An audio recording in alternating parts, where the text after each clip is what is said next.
राजस्थान, मध्य प्रदेश और छत्तीसगढ़ का सीएम कौन होगा? इस सवाल को लेकर अब इन तीनों प्रदेशों में न सिर्फ नेता बल्कि जनता भी ये पूछ रही है और हर किसी के पास यही सवाल है। और ऐसी संभावनाएं व्यक्त की जा रही हैं कि इन प्रदेशों की कमान नए लोगों को मिलने जा रही है। ये तीनों राज्य बीजेपी के पुराने गढ़ रहे हैं और सबसे पहले बीजेपी इन्हीं राज्यों में सत्ता का सुख ले सकी थी। बीजेपी के सबसे पुराने कार्यकर्ता और नेता भी इन्हीं प्रदेशों से हैं और ये बहुत हद तक सही है कि इन प्रदेशों में जो पुराने नेता हैं वो जमीन से जुड़े हुए लोग हैं और उनकी अपनी फैन फॉलोइंग है। इन लोगों ने बीजेपी को अपने खून पसीने से सींचा है, तो फिर क्या वजह है कि इन प्रदेशों में पुराने लोगों को किनारे करने की बात की जा रही है? आज के इस वीडियो में हम आपको बताएंगे कि ऐसी बातें क्यों हो रही हैं कि इन राज्यों में नए लोगों को सीएम बनाया जा सकता है। तो सबसे पहली वजह यह है कि एक तो देखिए, बीजेपी और आरएसएस रणनीति के मामले में 20 साल आगे की सोचती है हमेशा से। भारतीय जनता पार्टी और आरएसएस हमेशा से 20 साल आगे के बारे में सोचती रही है और यही वजह रहा है कि 2010 में ही लालकृष्ण आडवाणी को आगे के लिए रेड सिग्नल दिखा दिया गया कि बस। जबकि उस दौर में पार्टी और संघ दोनों में लालकृष्ण आडवाणी का बहुत जोर था और इसके बाद 2014 आते आते पीएम पद के दावेदार के रूप में नरेंद्र मोदी का नाम आगे रखा जा चुका था। राजस्थान, मध्य प्रदेश और छत्तीसगढ़ में जो भी नेता हैं उन्हें 2 दशकों से जनता देख रही है और इस बार का चुनाव तो किसी भी चेहरे पर लड़ा नहीं गया और अगर चेहरे और रणनीति वही रही तो आगामी सालों में बहुत मुश्किल हो जाएगी। बीजेपी ऐसा मानती है। चेहरे तो बदले जा सकते हैं पर नीतियां नहीं बदली जा सकती। जब वसुंधरा, शिवराज और रमन सिंह पर 2 दशक पहले पार्टी ने दांव खेला, उसका नतीजा रहा कि बीजेपी अभी तक इन राज्यों में झंडे गाड़ रही थी और इसी तरह अब नई पौध लगेगी तो आगे के सालों में पार्टी किसकी छांव में सुकून महसूस कर सकेगी, यह भी देखा जा सकेगा। दूसरी एक वजह हो सकती है कि 2024 के लोकसभा इलेक्शन के पहले किसी भी तरह की गुटबाजी पर लगाम लगाना। और यह दूसरी सबसे बड़ी बात है कि भारतीय जनता पार्टी के लिए इन 3 राज्यों में जीत से भी अहम 2024 का लोकसभा चुनाव रहा है और बीजेपी चाहती है कि इन प्रदेशों की सभी लोकसभा सीटों को फिर से जीता जा सके।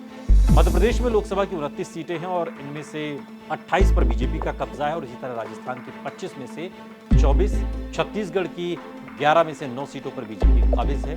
लेकिन दिक्कत यह है कि किसी भी पुराने चेहरों को सीएम बनाने से मुश्किल ये होने वाली है कि दूसरा गुट अंदर ही अंदर पार्टी के खिलाफ काम करने लगेगा और यही गुटबाजी खत्म करने के लिहाज से हो रही विधानसभा चुनावों में पार्टी ने किसी भी राज्य में किसी को भी सीएम फेस नहीं बनाया और इसका फायदा यह रहा कि सभी गुटों ने जीत के लिए जान लगा दी और सभी इस उम्मीद में काम कर रहे थे कि अगर मेहनत रंग लाई तो हो सकता है कि सीएम का पद उन्हें ही मिल जाए और इसी तरह किसी भी नए चेहरे के सीएम बनने से सभी पुराने लोगों को सहयोग पार्टी को आगामी लोकसभा चुनावों में इसका मिलेगा। तीसरी जो वजह समझ में आ रही, राजस्थान में वसुंधरा का 5 साल से एक तरीके से अलग थलग होना। राजस्थान में वसुंधरा राजे सबसे वरिष्ठ नेता हैं, राजस्थान में लोकप्रिय भी हैं। उनकी सभाओं में उमड़ने वाली भीड़ को उनकी लोकप्रियता का पैमाना माना जा सकता है। लेकिन पिछले 5 साल उन्होंने जिस तरह से बिताए वो किसी भी पार्टी के किसी भी नेता के लिए आदर्श तो नहीं। प्रदेश के 2 बार सीएम रहने के बावजूद उन्होंने पार्टी के राजस्थान की इकाई से दूरी बनाकर रखी।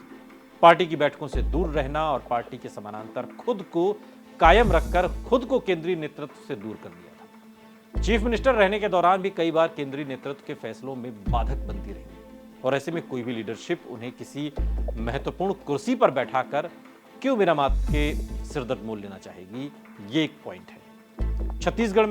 छत्तीसगढ़ की राजनीति में ओबीसी या आदिवासी फैक्टर अब जरूरी हो गया है। छत्तीसगढ़ की राजनीति में पुराने चेहरे रमन सिंह, जिनकी उम्र 71 साल हो गई है।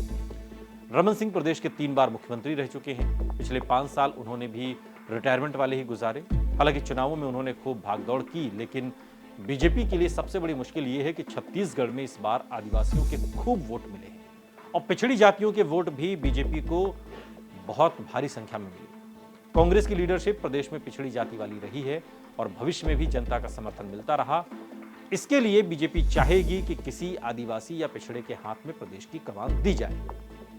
छत्तीसगढ़ में नए नेतृत्व को आगे लाने के लिए तैयार करना बहुत जरूरी है। अगर किसी फ्रेश चेहरे को सीएम बनाते हैं तो और वो अच्छा काम करता है तो बीजेपी को आगामी 15 सालों के लिए एक नया चेहरा मिल जाएगा। अब मध्य प्रदेश पर आइए। शिवराज सिंह चौहान जैसे काबिल लोगों की जरूरत दरअसल राज्य से ज्यादा केंद्र में है, जो उनका तजुर्बा है, जो अनुभव है। शिवराज सिंह चौहान ने निसंदेह मध्य प्रदेश में अपनी काबिलियत की नई परिभाषा गढ़ दी है। मध्य प्रदेश में मिल रही प्रचंड जीत में उनकी भूमिका से इनकार नहीं किया जा सकता, भले ही उनका चेहरा प्रमोट न किया जाए। शिवराज सिंह चौहान जैसे परिपक्व नेताओं की जरूरत केंद्र में भी है। केंद्र में कई नेता अब अभिभावक मंडल में जाने की उम्र के हो गए हैं। शिवराज को भविष्य की बड़ी भूमिका के लिए भी तैयार किया जा सकता है। बीजेपी मानकर चल रही है कि केंद्र में उसकी ही सरकार आनी है, तो ऐसे में मोदी, शाह, राजनाथ, गडकरी की टीम में एक पुराने कद्दावर साथी की जरूरत महसूस हो रही है। दूसरी ओर मध्य प्रदेश में अगले 2 दशकों के लिए एक नया नेतृत्व तैयार करना अब जरूरी हो गया है, जिसमें शिवराज सिंह चौहान फिट नहीं बैठते। ये तमाम वजह हैं जिस वजह से ये महसूस किया जा रहा है कि राजस्थान, मध्य प्रदेश और छत्तीसगढ़ में मुख्यमंत्री मिलने में देरी क्यों हो रही है।